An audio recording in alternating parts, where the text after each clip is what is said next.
Mula sa Biblia, pinatunayan na ang kaligtasan ay matatamo lamang ng tao kung siya ay nasa loob ng tunay na iglesia ni Kristo. Mga mahal po naming mga taga-subaybay, sa panahon natin ngayon na ang kahirapan ay lalong tumitindi, pinalalala pa yan ng iba't ibang mga kalamidad na nagaganap sa iba't ibang panig ng mundo. Sa harap ng matinding kahirapan na yan, na nararanasan ng mga tao, ang pinagbubutihan na lamang po ng nakararami ay ang paghanap ng ukol sa kanilang ikabubuhay.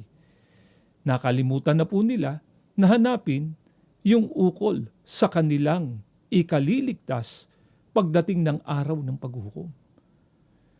Bakit po kaya marapat lamang na hanapin na kaagad ng tao ang ukol sa kanyang ikaliligtas pagdating po ng araw ng paghuhukom?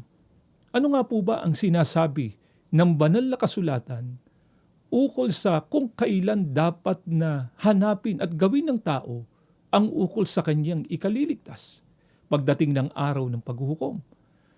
Pakinggan po ninyo at ganito ang mababasa nating nakasulat dito po sa 2 Korintos sa 6:1-2. Ganito po ang pagtuturo sa atin ni Apostol Pablo, pakinggan ninyo. Yamang kami mga katulong sa gawain ng Diyos.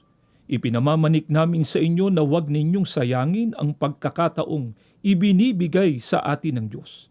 Sapagkat sinasabi niya, sa kaukulang panahon ay pinakinggan kita. Sa araw ng pagliligtas, sinaklolohan kita. Tignan ninyo, ngayon na ang panahong nararapat, ngayon ang araw ng pagliligtas.